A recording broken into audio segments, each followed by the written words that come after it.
I witnessed, recorded, and produced these videotapes of the Washington, D.C. hearing. Their authenticity is above question. This is produced as part of the ongoing work on the website, thewaythetruthandthelife.net. This is a hearing about the government licensing the electrocution of people to cause grand mal seizures. Think of the millions of dollars, taxpayers' money, spent to pay psychiatrists and their supporters and for the worldwide travel in putting this conference together, while the victims and opponents had to pay their own way. Yeah, I'd like to follow up on the point by Hal and the previous gentleman,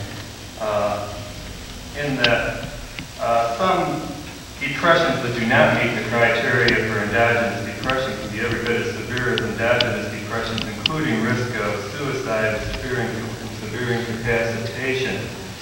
Now, it's possible that ECT may prove to be effective in severe non-endogenous depressions that fail to respond to an adequate trial of antidepressants.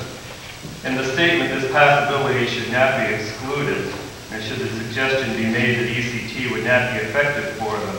And what I would suggest, perhaps, is that on page 5, in the last sentence of the first paragraph, you might say that patients with major depression that is non-endogenous, non-melancholic have not yet been directly studied using current DSM-3 nomenclature. And instead of the last phrase, I would suggest you say that effectiveness of ECT in severe endogenous-melancholic depressions that fail to respond to an adequate trial of antidepressants requires further investigation, rather than equating most of the major non-endogenous depressions with other less severe forms and indicating rather positively that ECT would not be effective for them. I think you close off a very valuable potential use of ECT with this statement. We had a series of, I think it's important to respond because I think your comments are well taken. The issue that the group dealt with was in the first question to generically describe those groups for which the data was the best. In the third question, we talk about the conditions in which patients may have with varying diagnosis that speak to the use of ECT and try to clarify that. The problem, I guess, is that we are somewhat artificially taking question by question in order to facilitate the discussion, and we may attempt, perhaps we need some reference to that because we don't close the door and clarify that in number 3. But we appreciate your remarks. Yes, sir.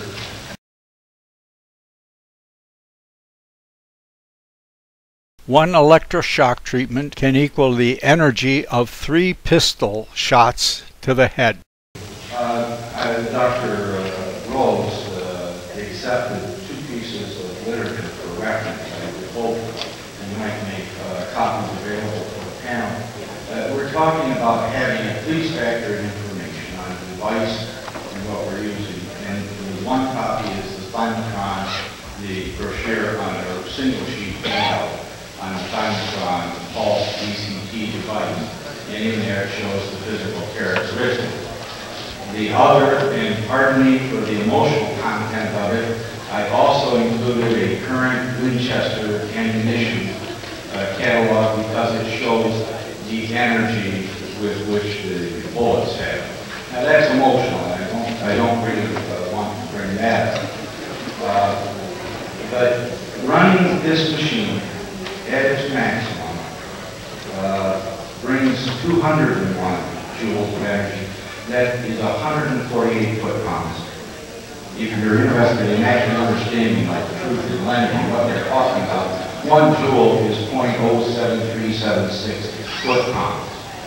But what this means is this device, when operated at its maximum capacity, will lift a 1-pound weight 148.7 feet. The energy contained in that is equivalent to 3 25 caliber pistol slugs. Now that's almost instantaneous entering the brain. This takes a half a second. Now that is just pure factor data. To give that lifting of 1 pound energy equivalence in informed consent, how could you not do that? And if you're going to give a procedure, the total energy and the total time are the physical parameters that characterize the device. How could you not include include that information. And if a doctor prescribes a drug, he has to record the prescription. Why isn't the total time and the total energy recorded? This has been an experimental hazardous device for years now. Why hasn't this information been gathered that we could be talking with concrete, objective facts rather than subjective opinions of psychiatrists and patients? One electroshock treatment can equal the energy of 3 pistol shots to the head. All right, out with your gun. Out with your gun.